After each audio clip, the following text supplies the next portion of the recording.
time now for everyone's favorite segment of the week. It is time. It's time for a good old-fashioned Q&A, MMA fans. So many good questions today. Ladies and gentlemen, just got an email from Substack that they are now offering direct messaging. You know what? Thank you for mentioning that. I was just about to mention it, that a loyal subscriber actually sent me a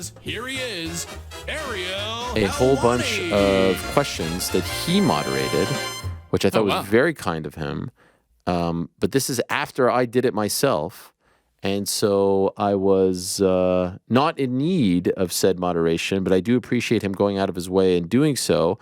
And he actually did a great job, if I'm being honest. So thank you very much to that individual. I appreciate it.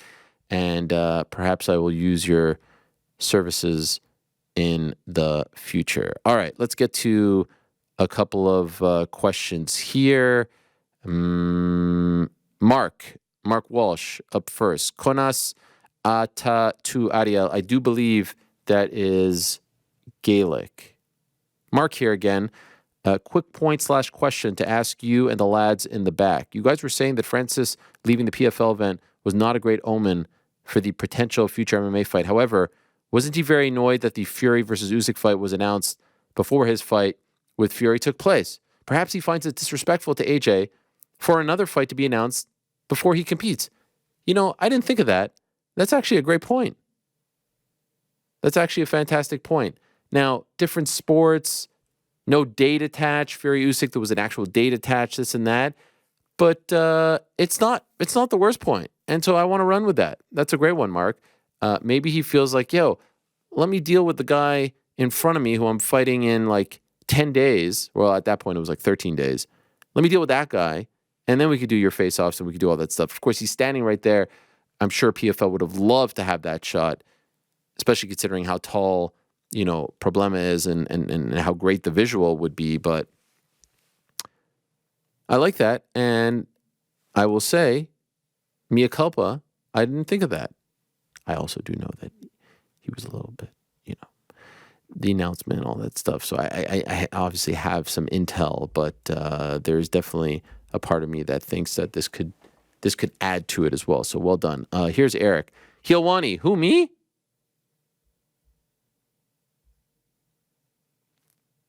Who, me? Everything okay back there? Yeah. As a diehard boxing fan, I wanted to give you a shout out for the amazing coverage this week, as always. Thanks, Eric. Monday's show was fantastic and pure entertainment. With that said, we have a fantastic run of fights in the next few months and was wondering which upcoming fight you and the guys are most excited for. Okay, here we go. March 8th, Joshua Ngannou. April 20th, Haney Garcia. May 4th, Canelo Charlo. I don't think that's right, my man. As we discussed on Monday with a bunch of people, I don't think he's fighting Charlo. I think there's a much better chance of him fighting Munguia or even Berlanga than Charlo, especially if he leaves PBC. May 12th, Lomachenko Kambosos. Not bad. Fury Usyk, May 18th. Wouldn't be surprised if Katie Taylor and Chantel Cameron falls on May 25th. June 1st, better be of Bivol plus the 5-on-5 with Matchroom. Also failed to mention here, April 27th, Taylor Catterall, which is a great one. We had them on last Wednesday as well. If I had to pick one, obviously we have great interest in Joshua Ngannou. If you don't want to say that one counts and my interest couldn't be higher for that, what a week that's going to be next week. PFL in Paris on Thursday with the return of Cedric Doumbé. Then you've got Francis versus AJ on Friday evening in Riyadh, Friday afternoon here in the United States, and then $299 on Saturday. That is going to be insane. But if you don't want to pick that one, I'll probably go with Haney Garcia. I don't think that's a hot take. New York Rick was at the press conference yesterday in New York. I believe he's here. I'm here. Your thoughts? There's buzz, man. It feels like a big fight. And, you know, I've stated this many times, like, I feel like the biggest boxing fights to me are the most intriguing thing in combat sports, even above the biggest MMA fights. Now, you know, that's talent dependent, but this one has a big feel. This one feels like the teams are getting into it, the promoters are getting into it, the fighters are obviously getting into it, and now the fans are kind of coming along and getting excited. When Oscar, Eddie, Devin, Ryan are leaving the venue yesterday, it was a mob scene. Like, people are excited about this fight. The fans are turning out. I saw some videos of Eddie getting like mobbed, Ryan getting mobbed. Every single person got mobbed as soon as they left. There was tons of people outside. It was a horde. How many people would you say were inside? That is harder to say because we're kind of like in a pit, and then behind are the seats up in like an elevated section. A few hundred in the seats. Did it, because I know Eddie sometimes doesn't like when there's fans there, but I think especially for the face-off, and you heard people yelling and stuff like that. Yeah. I think the fans add a lot. We have the face-off here. We can show it. I think the fans add a lot. They don't, they don't do things the exact same way as the UFC, and it's funny seeing fans like look at this, the MMA fans, and be like, "What a clown show!" I'm like, "Have you seen some of the UFC press conferences as of late?" And it gets a little crowded there, but this was good. I thought this was good stuff. This was good theater. And you know what was interesting, Rick? It was first I felt like Ryan was leaning into the rivalry between Oscar and Eddie, but then it seemed like he turned on Eddie. Yeah, he turned on Eddie quick as soon as Eddie said that Devin can't lose, which I think was a rightful objection by Ryan Garcia if he's saying that Devin will never lose. And then how about this? He made amends with Bernard Hopkins live on stage. I think that was like the biggest. That's right. The biggest takeaway. Ryan Garcia's turning over a new leaf, putting all beefs behind him and focused on Devin and Bill Haney. And, it's also interesting. And look how long. This is like a minute and a half long. It was about a minute and a half in total, yeah. Do you think that they should cut these shorter?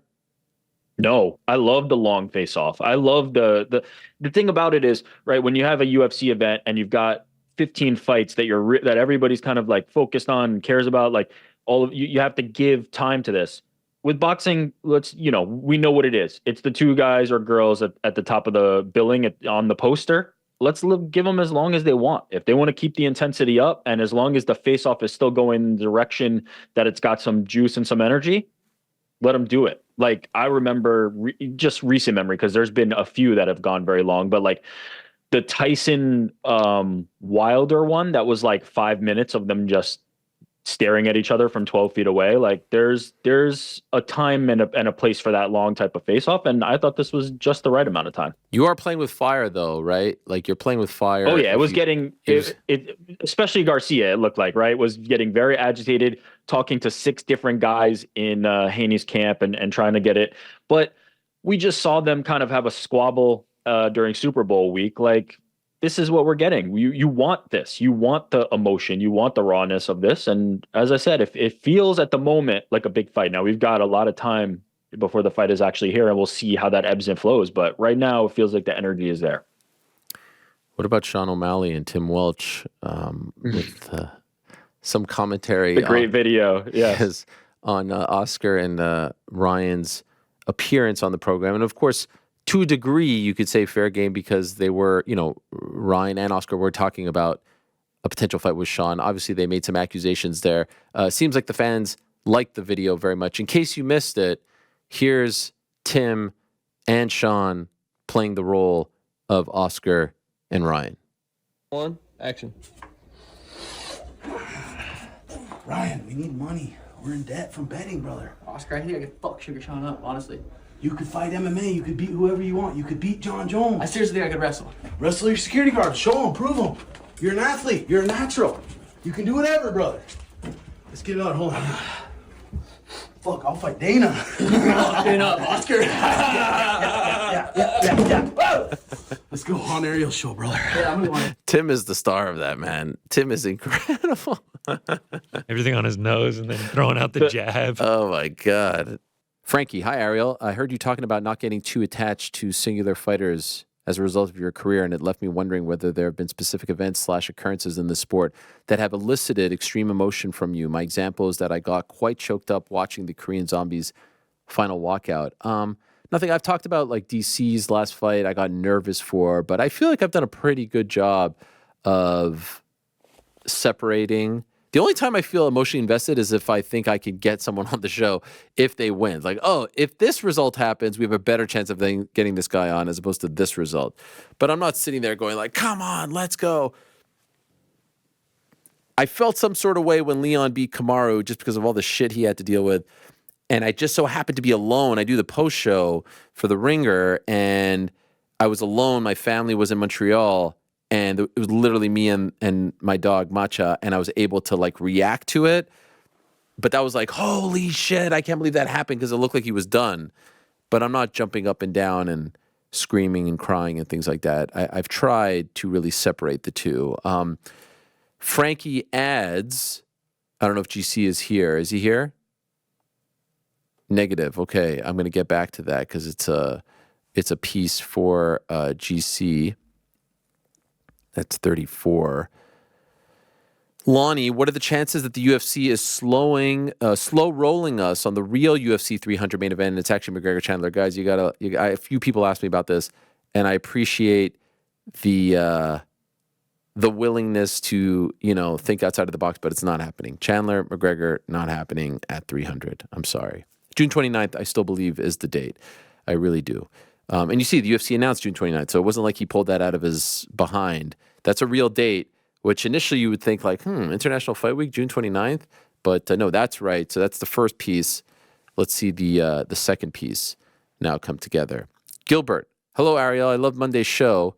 I've always been more of a casual boxing fan, but lately you can't ignore the fights they've been putting together. Do you think that boxing has been influenced by the UFC when it comes to making big fights? To a degree, yes. Eddie Hearn has talked about this. Oscar has talked about it. Top Rank has talked about it. They have seen the success. Fights are getting made. The public has spoken. They want the best to fight the best. And I think not only are the promoters learning from MMA, the fighters are learning from MMA. Ryan Garcia, Devin Haney, Tank Davis. All of this helps. It really does. You want to make the big fights. You want to get the people on board. You want the pay-per-view dollars. So yes, UFC, given their business structure, able to deliver on those fights. Meanwhile, boxing was delivering one-sided squash matches. No one wants to see that. That's tiresome. And so, yes, I do think that the UFC deserves a lot of credit. Do you think the crossover between the two sports is beginning to have more forgiveness for losing a boxing match? More forgiveness for losing a boxing match. I think what he's trying to say is there was once a time if you lose a boxing match, people say your career is done. Now I think the fans are getting smarter and realize if you're fighting the best, like I don't think anyone thinks Ryan is done. He lost to Tank Davis. You fight the best, you lose, big deal. Brush yourself off, keep going. Look at some of the biggest stars in MMA. 10+ losses. Who cares? 5+ losses. Who cares? People want to be entertained. They want to see you put it all on the line. They want to see killer be killed. And then they want to see the Reclamation Project. They want to see the resurrection. They want to see the comeback. So, yeah, I think they'd rather that than someone who's 30-0 fighting a bunch of no-namers. I think if this happens, it'll be two more and more big fights. Lastly, will boxing ever get out of the extremely heavily top-loaded pay-per-view cards? I don't know. I mean, you can make a case that UFC is getting a little bit more top-heavy, but other than that, you see these cards in Saudi Arabia. Who knows if that's sustainable? Given the business structure and the way things are broken down, I think you'll always see more top-heavy boxing matches. Another question for GC. He's not there, right? He's back. Oh, he's back. GC, Frankie wanted to tell you, not Mysterious Frank, but Frankie in the Substack. Can we get GC to stop pronouncing Richard M-I-L-L-E like that? It is pronounced Richard Mille rather than Richard Millet. Oh, Richard Millet. Yeah, I think it's a French name. Yeah. So anyway. Yeah, I'm probably just going to stick with Richard Millet. Matthew, I appreciate the effort, though. I appreciate it. The same thing. Every time I say Ajax, I get a huge influx of messages. There was one here. There was one I read. Yeah. Yeah, it is. What is it? Ajax. You do you, bro. By the way, Forest and United are playing now. I don't know if you know this. FA Cup. What's going on? Oh, halftime. 0-0. Not bad. Yeah. Nils across the board. How are we doing? Yeah, we're doing good, man. Haven't scored a goal yet. Matt Turner back between the pipes. Nils, but yeah. Awani there. Gibbs, Alanga. Yeah, No, Ajax Callum and Hudson. what did he say? Ricard Mallet? Yeah, it doesn't matter. You say whatever you want. But this is another one, Matthew, got to get said. Who wins in a mile race right now, you or GC, meaning me or you? Oh, I know you run and work out, and GC does his 5Ks and such. So who wins? Let's hear it. None of that wishy-washy. New York Rick replies either. No, there's we no need to know. wishy-washy. I'm smoking you. I agree. You're smoking me. Yes. I'm not a great runner. What are you thinking you're logging right now on a mile? On a mile? Yeah. 11. If I really push. Why are you laughing? 11 minutes on a mile? That's the fastest you think you could do? No, I'm saying if I'm going out for a run, I'm not trying to beat a time. If I'm just going at my normal I'm saying speed. we're racing though. We're racing. Like Okay, but like I'm just telling you, I'm not trying to. I'm also 41. no, I know. I understand. 11. Why is 11? 11 was shocking. I thought you were going to say like maybe like 9. Not me trying my hard. I'm just going out for a run. Okay, a light jog. You're going in 11. If I'm trying my hardest, Trying your hardest. Yeah. like absolute. But then I don't know if I can make it to the second mile. Like I'm laying it all out there. That's what I'm saying. We're just talking 1 mile. Yeah, just going hard. maybe 9 minutes. But I'm telling you That's right what I now, was thinking. you kill me. Yeah, I'm not a Probably runner. what I was thinking 9 minutes. Now we get into those, into through the ropes in the squared circle, and it's a little bit different. All right. I'm going I to the told you I've body, been working. shoulder rolling. Like You we're were doing shocked things. when you found out I was a southpaw. I was shocked. Yeah. Well, I saw you Yeah. throw a jab, and I was like, wait, Yeah. it's actually Give the you other problems. way. Yeah, yeah. Give you No, problems that in is there. interesting. That does bring Problems in there. another element. But no, you smoke me. No, In a mile though, but that's like my strength versus right. something that might not be yours. Is that a strength? Oh yeah, I've been running my whole life. Yeah. No, you have the body type. You could be like a race Lanky, walker. Yes, yeah. I know a lot about race walking now. I don't know. I would love to get into it, man. You could get a gold medal at 50. Yeah. Then everyone would have to call you an Olympic gold medalist. See you in Paris. Danny Breezy, Mr. Helwani, Danny from Charlotte here. What a time in combat we are living. His Excellency making the big fights we've been dreaming about. PFL and Bellator joining forces as the solidified co-leader, and boxing being as hot as ever.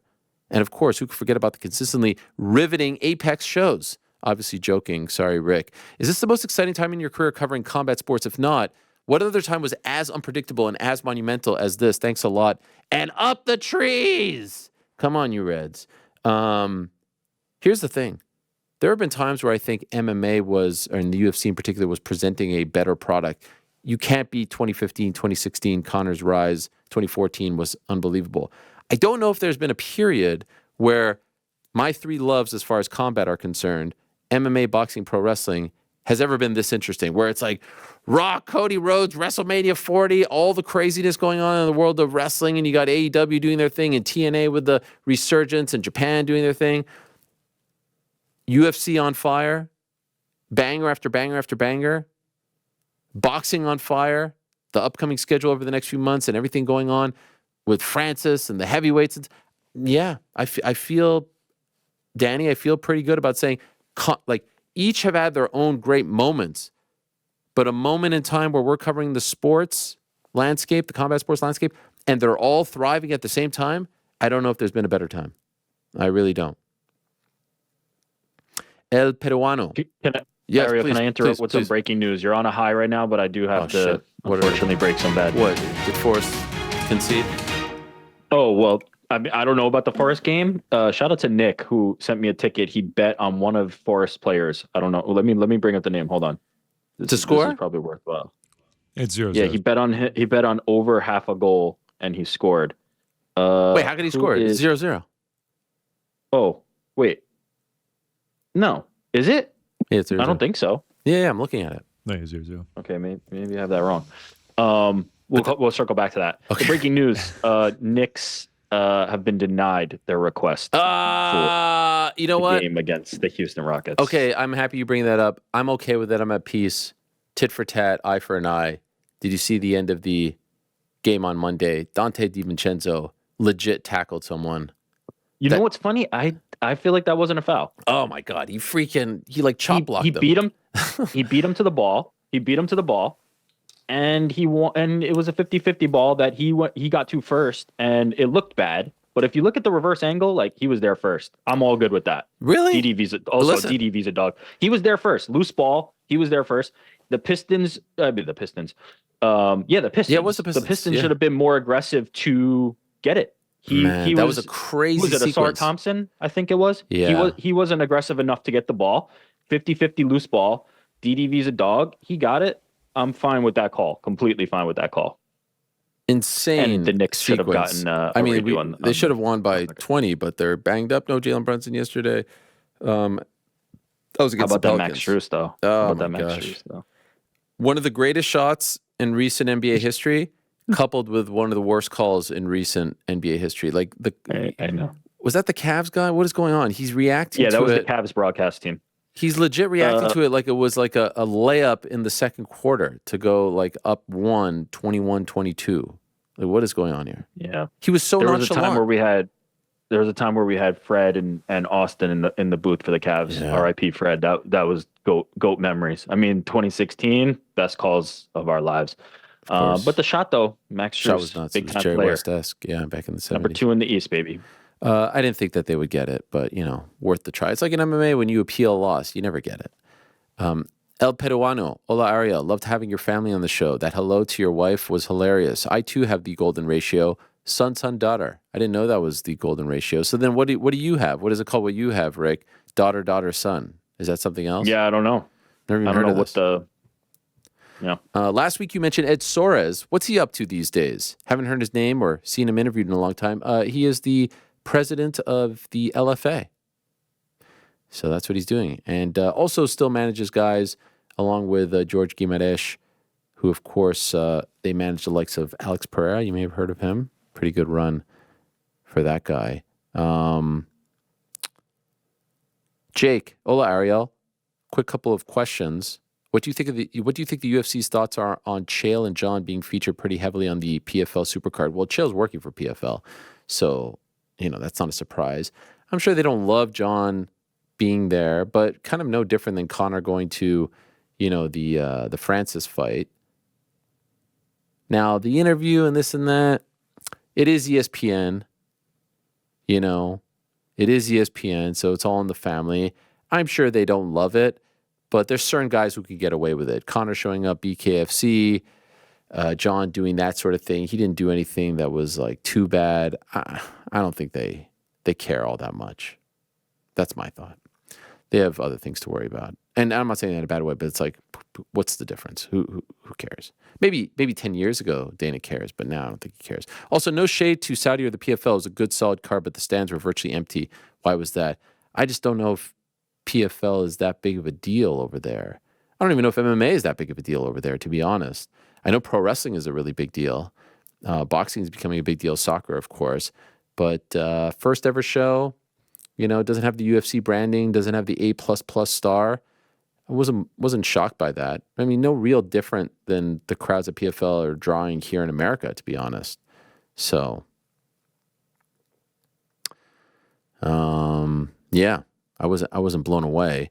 Here's Alex Dubb. Hello, moderator Ariel. Hello. In continuing the conversation about Claressa being the GWOAT in boxing and appearing more vulnerable in MMA, you drew a comparison to Jordan. However, what about the many MMA fighters who are elite college and/or Olympic wrestlers or jiu-jitsu champions but didn't reach the same level when transitioning to MMA?